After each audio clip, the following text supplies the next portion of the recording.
Karena dalam Al-Quran, musibah, bencana, gempa dan sejenisnya tidak akan terjadi kecuali diundang. Bahasa agamanya, bahasa Qur'annya, musibah itu datang karena diundang oleh manusia. Apa penyebab datangnya musibah? Saya tidak bahas melalui ilmu teknologi, tapi saya mencoba memperjelaskannya dari Al-Quran sebagai sumber ilmu pengetahuan umat Islam. Ini tidak ada hubungan dengan geologi. Ini hanya pedoman buat orang beriman. Kalau Bapak percaya berarti Bapak termasuk orang beriman. Kalau Bapak bilang tidak ada hubungannya berarti Bapak pura-pura beriman. Apa landasannya? Silahkan buka Al-Quran, surah Al-Imran ayat 112.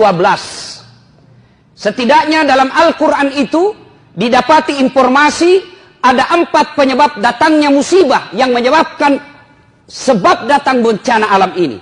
Undangan itu datang gara-gara apa? 1, kata Al-Quran, yakfuruna bi ayatillah. Mereka kufur terhadap ayat-ayat Allah.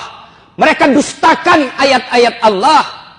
Menurut orang Islam ada 2 ayat Allah. Ayat tertulis dan ayat tercipta. Ayat tertulis Al-Quranul Karim. Ayat tercipta lingkungan alam.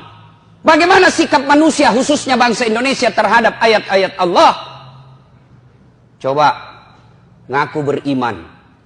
Ngaku ketuhanan yang Maha Esa. Bahkan ditulis, dideklarasikan dalam Undang-Undang Dasar Republik Indonesia. Konstitusi kita mengakui dengan rahmat Allah yang Maha Kuasa. Atas berkat rahmat Allah kita merdeka. Tapi apa kelakuan bangsa Indonesia? Azan, pembacaan ayat suci di Quran dianggap mengganggu. Coba Al-Quran, katanya kita umat beragama, katanya kita percaya kepada Tuhan yang Maha Esa. Kok bisa-bisanya pengajian mengganggumu? Kok bisa-bisanya suara azan membuat kau risih? Gimana Allah tidak marah? Hasilnya bilang, kan ditahu itu jadwal. Namanya juga, jangan terlalu keras. Ya namanya panggilan pasti dikeras. Allahu Akbar, Allahu Akbar. Ya namanya panggilan pasti dikeraskan. Kalau dikecilkan, bukan namanya panggilan Pak, si bicie. Dasar, dipanggil. Dasar. Nah, itu baku bici namanya itu. Apabila kufur terhadap ayat-ayat Allah, maka itu salah satu penyebab datangnya undangan musibah. Nah, berikutnya itu ayat Quran. Kalau ayat yang tercipta, mari kita lihat perlakuan kita terhadap sumber daya alam kita. Dihabisi tanpa ada perbaikan. Saya kalau perjalanan Pak, dari Balikpapan ke Bontang, dari Balikpapan ke Sangatta, Kalimantan Timur, dari pinggir jalan kita lihat hijau. Tetapi kita naik di atas pesawat, habis gundul hutan kita. Dan anehnya siapa yang menikmati? Bukan masyarakat Indonesia. Siapa yang menikmati? Orang dari luar negeri. Di mana Allah tidak marah? Kita punya sumber daya alam melimpah. Tapi siapa yang menikmati? Orang-orang kaya yang tertentu saja di Indonesia. Dan berlebihan caranya menikmatinya. Nah, kalau ini ya tunggu mi. Tajam mi. Calon aku puang mi. Yang kedua. Penyebab menurut surah Al-Imran. Wa yaqtuluna anbiya'i bighairi haq. Mereka membunuh Nabi secara tidak hak. Nah, bila mahasiswaku di Unhas, bagaimana caranya membunuh Nabi Ustaz? Nah, tidak ada Nabi. Secara fisik kita tidak akan membunuh Nabi lagi sekarang. Tapi apa cara kita membunuh Nabi? Sunnah-sunnahnya kita bunuh. Sunnah-sunnahnya kita injak. Mana sunnah-sunnah Nabi? Ayo kita lihat saja. Pengantin. Jelas-jelas Nabi menjelaskan, kau makan dan minum duduk, karena makan dan minum berdiri adalah cara seperti setan. Tapi apa yang terjadi di tengah-tengah kita? Gedungnya Islamic Center, pengantinnya bapaknya haji dua-duanya, turut mengundang alim ulama. Tapi apa yang terjadi ketika pesta pengantin? Standing party.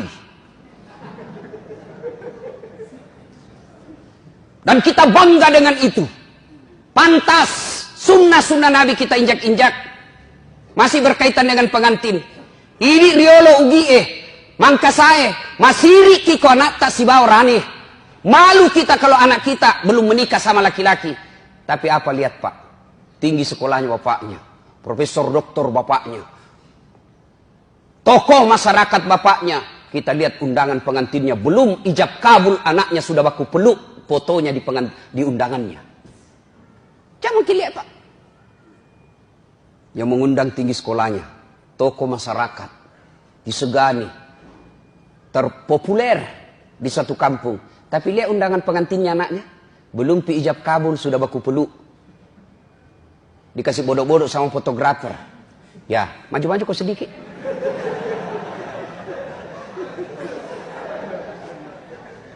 Kita injak-injak sunnah Nabi. Nabi menginformasikan dalam hadisnya diriwayatkan oleh Bukhari, haram merubah nasab, haram mengerubah silsilah orang tua kita. Dek nawad ngirobah sana anak natawe.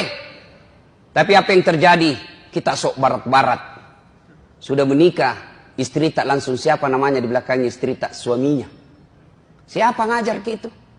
Nabi sudah jelas tidak boleh kau robah namanya bapaknya istrimu di belakang. Contoh konkret, nama istri Naurah Siddiqiyah, Nasrun nama bapaknya. Begitu setelah menikah suaminya Das'at Latif, berubah namanya Naurah Siddiqiyah Das'at Latif. Padahal tidak boleh. Kenapa? Naurah Siddiqiyah bukan anak saya, tapi istri saya. Coba, matan itu sikolana, tinggi jabatannya, tapi begitu sudah menikah, namanya istrinya nak ganti. Apa pernah kita dengar Rasulullah mengganti nama istrinya Khadijah Muhammad? Tidak, Khadijah tetap disebut Khadijah binti Khuwailid, Aisyah binti Abu Bakar Siddiq. Sunnah-sunnah Nabi kita injak-injak. Kalau ada yang tidak melaksanakan sunnah, atau ada orang yang melaksanakan sunnah, kita anggap kampungan. Kita lihat saudara kita yang agak naik-naik celananya sedikit, dibilang apa? Banjiri kapang. Ada saudara kita memelihara jenggotnya karena cintanya kepada sunnah, apa dia bilang? Dede lewat-lewat na soalim. Apabila sunnah-sunnah Nabi kita injak-injak, tunggu azab Allah akan datang. Wa yaqtuluna anbiya'i bighairi haq. Yang ketiga, yang akan menyebabkan turunnya bencana alam. Wa kanu yaqtadun. Mereka telah melampaui batas. Tak lewat-lewat nih Pak. Lihat lagi Pak. Agama Islam mengajarkan amar ma'ruf nahi mungkar. Dan siapa yang punya tugas? Ulama, para muballigh. Tapi bagaimana kelakuan kita terhadap ulama? Bagaimana kelakuan kita kepada mereka yang melaksanakan amar ma'ruf? Mereka yang tulis la ilaha illallah dianggap teroris. Mereka yang menulis la ilaha illallah dianggap anti NKRI. Masa kalimat tiada Tuhan selain Allah kita takut? Dan siapa yang lakukan itu? Orang Islam sendiri. Anda yang lakukan kriminalisasi itu bukan non-muslim, orang non-Islam, kita masih bisa tolerir. Kenapa? Tidak mengerti. Islam sendiri, solatnya selalu mengucapkan la ilaha illallah, tapi takut dengan kalimat Allah, takut kalimat tauhid. Gimana caranya? Disebut tak lewat-lewat. Mana ada kasihan itu ulama pegang senjata? Mana ada itu ulama mengajarkan rongrong NKRI? Yang justru kita teror adalah yang mengajarkan amar ma'ruf nahi mungkar. Tapi para koruptor, coba kita lihat kelakuan negara terhadap koruptor. Saudi Arabia, koruptornya pancung, potong tangannya, potong kepalanya. Di Indonesia apa yang terjadi? Koruptor, potong masa tahanan. Ini kan keterlaluan namanya. Tak lewat-lewat mako. Marah Allah. Dan yang keempat, penyebab turunnya musibah di muka bumi ini, kata Allah menurut Al-Imran ayat 112. Dzalika bima adzau. Mereka berbuat zalim secara terang-terangan. Mereka berbuat dosa secara terang-terangan. Sekarang dosa sudah tidak dianggap lagi sesuatu malu. Beberapa kali saya masuk warung kopi. Karena ajak teman saya ngajak. Oke lah, nanti dibilang ki sombong kalau diajak tidak datang. Saya datang, miris hati saya. Kok ada Bugis Makassar, budaya kita siri, budaya kita Matandre siri. Kok ada perempuan tidak malu-malunya merokok di depan umum. Yang membuat saya miris, merokok di depan umum karena dia pakai jilbab. Dan itu kita anggap biasa. Ini kan sudah terlewat-lewat. Kita orang Bugis Makassar, makundraye, ipaka lebih. Makundraye, Matandre onronna. Tapi kok bisa-bisanya pakai jilbab dengan rapi di depan laki-laki, orang banyak meliriknya, dia santai dan merasa tidak malu merokok di depan umum pakai jilbab. Ini yang disebut zalika bima azau. Mereka berbuat zalim secara terang-terangan. Belum lagi pembuat dosa. Dosa zina secara terang-terangan. Mereka secara terang-terangan membuat komunitas. Tidak malu dideklarasikan dirinya. Riolo makadete sama siri-siri kok mapigau salah. Sekarang apa dia bilang? Biasa nih. Dulu kalau ada perempuan hamil diusir dari kampungnya. Masuk kok upaka siri kasih di kampung. Bapak rela dia buang anak gadisnya. Untuk apa? Karena dianggap membuat aib buat keluarga. Sekarang apa? Nyata-nyata hamil 7 bulan. Pesta besar-besaran. Kejadian-kejadian seperti ini. Itu yang membuat azab Allah cepat datang. Lalu orang bilang begini. Kalau negara barat bagaimana Ustaz? Taleo-leo itu. Jepang lah misalnya. Oh jangan salah Pak. Jepang itu saya sudah berapa kali ke sana. Akhlaknya tinggi Pak. Tidak ada tukang tipu. Pejabatnya baru dituduh korupsi, mundur dan bunuh diri. Kita sudah tertuduh, bahkan terponis, bahkan terpidana, sudah terbukti, sudah dipenjara.